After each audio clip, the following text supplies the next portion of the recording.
రవి ప్రకాష్ సిలికానాంధ్ర ఆసుపత్రి Kuchipudi super speciality వైద్య సేవలు పూర్తిగా ఉచితం. పెన్షన్ల పంపిణీ విషయంలో అయితే తీవ్ర స్థాయిలో రాజకీయ దుమారం రేపుతుంది. అసలు ఇదే అంతా మనతో మాట్లాడింది అనకాపల్లి వైసీపీ ఎమ్మెల్యే అభ్యర్థి మలసాల భరత్నారు. సార్ చెప్పండి, ఏ విధంగా చూడొచ్చు?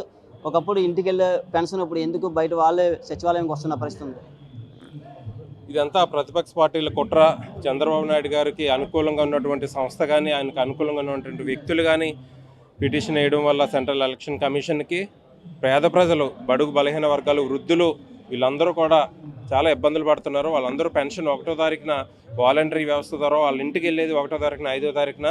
కానీ ఇప్పుడు దానికి విరుద్ధంగా చంద్రబాబు నాయుడు గారు ప్రతిపక్ష పార్టీలు చేసిన ఆరోపణల వల్ల, కంప్లైంట్ల వల్ల ఈ వృద్ధులు కానీ ఎవరైతే పెన్షన్ అందుకుంటున్నారో వాళ్ళందరూ ఎండల్లో 5వ తారీఖు, 6వ తారీఖు వచ్చినా సరే ఇప్పుడు సచివాలయాలకు వెళ్ళి తీసుకోవాల్సిన పరిస్థితి ఏర్పడింది. దీనికి ప్రజలందరూ గమనిస్తున్నారు. తప్పకుండా రానున్న ఎన్నికల్లో ప్రజలందరూ చంద్రబాబు నాయుడు గారికి కానీ, ప్రతిపక్ష పార్టీలకు కానీ బుద్ధి చెప్పడానికి ఫ్యాన్ గుర్తుకు ఓటేసి వైఎస్ఆర్ కాంగ్రెస్ పార్టీ ఎమ్మెల్యేలు కానీ, ఎంపీలు కానీ గెలిపించడానికి సిద్ధంగా ఉన్నారు. అనకాపల్లి ఏ విధంగా ఉంది సార్ రాజకీయం? ప్రచారంలో వెళ్తున్నారు, ప్రజల దగ్గరికి వెళ్తున్నారు, ఏ విధంగా రెస్పాన్స్? అనకాపల్లిలో అసెంబ్లీలోని, పార్లమెంట్లో కూడా చాలా బాగుంది. ప్రజల నుంచి స్పందన, అదేవిధంగా కార్యకర్తలు కానీ, నాయకుల నుంచి కానీ సహకారం కానీ, నాకు ముఖ్యంగా జనవరి 2వ తారీఖు నుంచి ఈ రోజు వరకు కూడా చాలా ఉత్సాహంగా మా అనకాపల్లి నియోజకవర్గ నాయకులు కానీ, కార్యకర్తలు కానీ, ప్రజలు కానీ సహకరిస్తూ, వాళ్ళు సలహాలు ఇస్తూ, నేను కొత్తగా వచ్చినప్పటికీ వాళ్ళందరి సలహాలు, వాళ్ళ అనుభవంతో నన్ను ముందుకు నడిపించి ఈరోజు ప్రతి ఊరు నేను వెళ్ళాను. వాళ్ళ సహకారంతో ప్రతి ఊర్లు, ప్రతి ప్రజలకు కూడా వెళ్ళి వాళ్ళ కళ్ళల్లో ఆనందం చూస్తున్నాం. జగన్మోహన్ రెడ్డి గారి సంక్షేమం కానివ్వండి, జగన్మోహన్ రెడ్డి గారు చేసిన అభివృద్ధి కానివ్వండి, జగన్మోహన్ రెడ్డి గారు ఇంప్లిమెంట్ చేసిన నవరత్నాల పథకాలు కానీ, వీటన్నిటితో ప్రజలందరూ చాలా ఆనందంగా ఉన్నారు. అదేవిధంగా మా క్యాడర్ కానీ, మా నాయకులు కూడా చాలా ఉత్సాహంగా ఉన్నారు.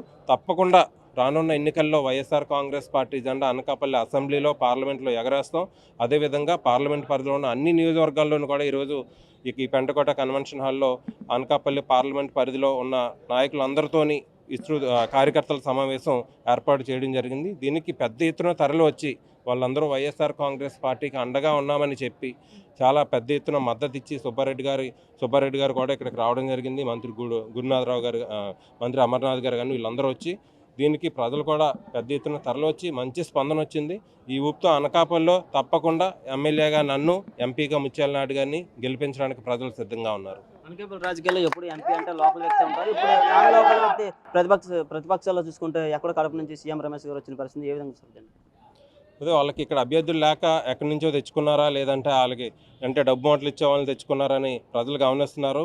అదే 2 రోజుల ముందు కూడా మీరు చూసారు, చోడవరంలో జరిగిన ఒక సంఘటన. అంటే ప్రజల్ని భయాందోళనకు గురి చేసే విధంగా ప్రజల్ని, అంటే ఎక్కడో కడపలో ఉన్న రాజకీయం ఇక్కడ చేద్దామని, రౌడీయం చేద్దామని, అనకాపల్లిలో ప్రశాంతంగా ఉన్న అనకాపల్లి అంటే చాలా ఫేమస్, ప్రశాంతంగా ఇక్కడ ప్రజలు కానీ, నాయకులు కానీ చాలా ప్రశాంతమైన వాతావరణంలో రాజకీయం కానీ, వ్యాపారాలు కానీ అన్నీ జరుగుతూ ఉంటాయి.